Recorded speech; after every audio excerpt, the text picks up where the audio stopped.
तो कैसे हैं दोस्तों, आज मैं आपके साथ बात करने वाला हूँ एक ऐसे वर्सेटाइल व्यक्ति के ऊपर जो इतने वर्सेटाइल हैं कि भाई उनके गुणों की बात की जाए तो कम है। उनका सबसे प्रमुख गुण यही है कि कैसे मतलब प्रचलित हैं इस चीज़ के लिए। इनका गुण कहा जाता है नंबर वन कि भाई अगर किसी का करियर तबाह करना है तो ये व्यक्ति नंबर वन सबसे आगे रहता है। तो बॉलीवुड इंडस्ट्री में आपको बहुत अच्छे से आप गैस कर चुके होंगे वो व्यक्ति कौन है। वो है मिस्टर सलमान खान। जी हाँ, इनकी शादी नहीं हुई है, बिल्कुल सही सुना। तो भाई ये सलमान खान जो कुंवारे हैं लेकिन उम्र हो चुकी है उनकी 55 पार, तो ये व्यक्ति की स्थिति अभी कुछ ऐसी है कि भाई पिक्चरें भी नहीं चल रही है। अब ऐसा मैं कह रहा हूं लेकिन इसके ऊपर कोई आधार तो होगा ना, ऑब्वियस सी बात है आधार है। तो अभी इनकी हाल फिलहाल आखिरी मूवी आई थी राधे मूवी, और वो बुरी तरह से फ्लॉप रही। यानी कि उन्होंने एक डिजिटल प्लेटफॉर्म ओटीटी प्लेटफॉर्म पे इस मूवी को रिलीज किया था, क्योंकि क्या रहता है कि अभी कोरोना वायरस के कारणवश पिक्चरें थिएटर में रिलीज नहीं हो रही थी।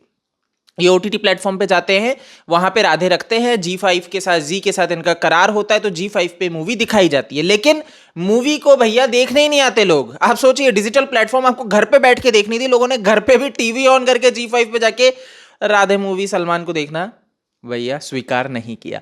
तो ये हुआ कि सलमान खान इतने ज्यादा डिप्रेशन में चले गए, उनकी ऐसी स्थिति हो गई। और ऐसा मैं नहीं कह रहा, अभी आगे आपको पता लगेगा कि उनकी कितनी बुरी स्थिति हुई है। तो अब ऐसा है कि भाई उनकी नई पिक्चर आने वाली थी जिसका नाम कभी ईद कभी दिवाली। जी हाँ, ये एक ही पिक्चर जो लेके आने वाले थे, लेकिन हाल फिलहाल में अभी ऐसा हुआ कि राधे मूवी की फ्लॉप के बाद सलमान ने आइडिया ड्रॉप कर दिया। अब ये मूवी नहीं आ रही है। जी हाँ, बिल्कुल सही सुना आपने, सलमान की ये मूवी जो आने वाली थी, जो एक सलमान खान जिसका पहले तो यही रहता था कि भाई ये व्यक्ति एक्टिंग करे या ना करे, स्क्रिप्ट पिक्चर में हो या ना हो, पिक्चर हिट जाएगी ही। लेकिन अभी कुछ ऐसा हो चुका है पिक्चर में, ये एक्टिंग करे या ना करे, वो तो इनका भैया यूनिवर्सल है कि एक्टिंग नहीं करते, अब उस पर तो कोई कुछ नहीं कर सकता।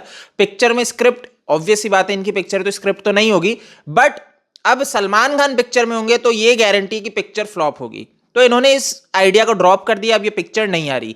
अब आपको अच्छे से पता है कि एक पिक्चर का प्रचार कर चुके हैं जिसका नाम है अंतिम। लेकिन अंतिम के ऊपर भी अब सलमान क्या कह रहा है, ये कह रहे हैं कि भाई अंतिम पिक्चर मेरी नहीं है, अंतिम पिक्चर तो रीलॉन्चिंग हो रही है आयुष शर्मा की। यानी कि आयुष शर्मा को लॉन्च करने के लिए पिक्चर है, बाकी कुछ नहीं है। तो सलमान को समझ में आ चुका है कि एक समय पहले जब सलमान के नाम से पिक्चर चलती थी, लेकिन आज के समय में सलमान क्या कर रहा है, आयुष शर्मा का उपयोग ले रहा है कि आयुष शर्मा की रिलॉन्चिंग है, ये पिक्चर मेरी नहीं है, सॉरी ये पिक्चर तो आयुष शर्मा की है। तो आप समझ चुके हो कि सलमान की पिक्चर में एक्टिंग नहीं होती, सलमान की पिक्चर में स्क्रिप्ट नहीं होती, लेकिन अब सलमान की पिक्चर में सलमान भी हो जरूरी नहीं है। तो अब ये प्रचार इन्होंने चालू कर दिया है। तो ये एक तरह से इस तरह की स्थिति हो चुकी है कि जैसे सलमान खान को अब ये डर सताने लगा है कि उनकी जो पिक्चरें हैं वो चल नहीं रही है, उनकी बुरी स्थिति है। तो एक तरह से ये इनके लिए बहुत ज्यादा दुखद है, और अब पिक्चरें लाने के लिए उन्हें सोचना पड़ेगा, स्ट्रेटेजी अपनानी पड़ेगी। तो ये तो जीत है भारत की जनता की। लेकिन इतना ही नहीं, अब आप बहुत अच्छे से जानते हैं कि भाई धीरे धीरे थिएटर्स खुल रहे हैं, पिक्चरें लग रही है, लेकिन सलमान के सामने एक और दिक्कत है। अब ऑब्वियस सी बात है कि भाई प्रोडक्शन कंपनी होती है, राइट्स होते हैं सारे भैया, आपको सब बेचना पड़ता है अपने, और फिर उसके बाद थिएटर्स मल्टीप्लेक्स उसको दिखाते हैं, ठीक है।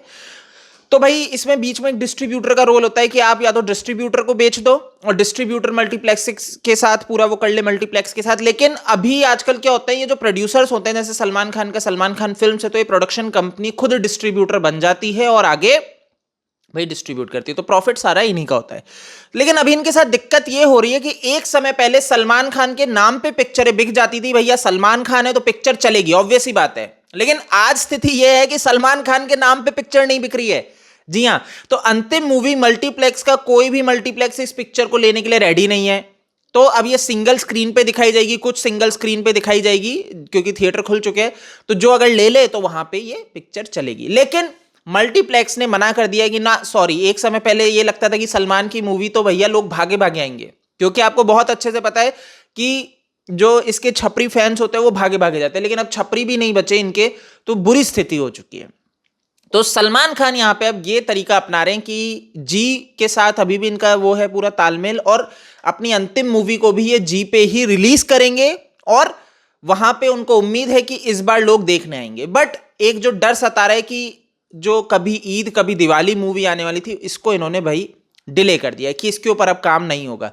तो ये बहुत ही दुखद है, हमारे लिए नहीं सलमान और सलमान की छपरियों के लिए हमारे लिए तो ये खुशखबरी है कि बहुत अच्छा है कि भाई सलमान खान की स्थिति, अभी ये बिग बॉस 15 आपको पता है कि उसके ऊपर प्रचार प्रसार कर रहे हैं। इनको लग रहा है कि ये जो एक योजना चल रही है सलमान खान रोजगार योजना, जो कि बिग बॉस है, तो ये इनको बचा लेगी, ये इनको तार लेगी, ये इनकी छवि सुधार लेगी। बट ऐसा भी नहीं है, क्योंकि बिग बॉस 14 का जो हाल हुआ था, जो एक समय पहले बिग बॉस टीआरपी में भाई टॉप 5 में तो जगह बनाता ही था और फर्स्ट सेकंड पे भी जगह बना चुका है, लेकिन अभी स्थिति यह है कि बिग बॉस टॉप 5 में भी नहीं दिखता था। तो अब इन्होंने नया, देखो ऑब्वियसली बात है, टीवी पे तो इनकी बेइज्जती हो चुकी है, टीवी पे लोगों ने इनको ठुकरा दिया है, तो अब वो वाली स्थिति है, ठुकरा के मेरा प्यार मेरा इंतकाम देखेगी, तो इन्होंने सोचा ओटीटी पे लाएंगे, क्योंकि ओटीटी पे तो राज कर ही रही है ये ऑल्ट बालाजी पे सॉफ्ट पॉर्न बेच के लोगों की मानसिकता बिगाड़ के एकता कपूर। तो इन्होंने सोचा हम भी भैया ओटीटी पे लेके आएंगे जहां पे हम फिल्टर नहीं देंगे, यानी कि बिग बॉस 15 में अश्लीलता परोसेंगे, big boss 15 below the belt jokes होंगे, मतलब कि एक तरह से जहां पे टीवी पे इन्हें थोड़ा सा चीजों को मैनेज करना पड़ता था, क्योंकि बच्चे होते हैं टीवी पे, प्राइम टाइम के समय पे भैया ये शो रहते थे, अब वो वाली चीजें नहीं रहेंगी। तो अब ओटीटी पे ये वल्गैरिटी सब परोसेंगे। अभी जो इन्होंने एक नया चालू किया करण जौहर के साथ कुछ कचरा, उसमें आप देख लो कि Karan Johar below the belt ही रहता है, कचरा ही परोसता है, अश्लीलता ही परोसता है। तो ऐसे प्लेटफॉर्म, ऐसे वाहियात चैनल्स, ऐसे वाहियात शोज अगर कहीं पे चल रहे हैं तो भैया बैन होने चाहिए, ऑब्वियस सी बात है। तो बिग बॉस ऐसे शोज तो बैन हो जाने चाहिए। भारत को भैया बिगाड़ने का काम कर रहे हैं, भारत के यूथ का ब्रेन वॉश करने का काम कर रहे हैं, लेकिन वो सब तो भैया बात की बात है। सलमान खान की बुरी स्थिति है, सलमान खान के समझ में नहीं आ रहा है, इधर जाऊं उधर जाऊं, तो रशिया चले गए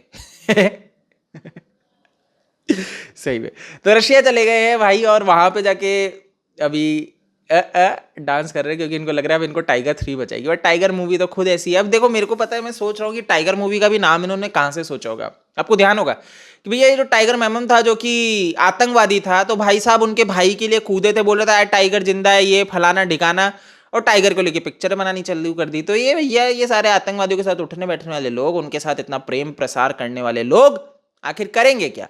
उन्हीं का ही गुणगान गाएंगे और करेंगे क्या? तो भैया इस छोटे से वीडियो में मैं एक तुच्छ सा प्राणी, एक छोटी सी बात रख रहा था अपनी। आपका दिल दुखा अगर मैंने सलमान के बारे में कुछ ऐसा वैसा बोल दिया तो दुखा लो, मेरा क्या जाता है चलो इस वीडियो को शेयर कर देना। जय हिंद।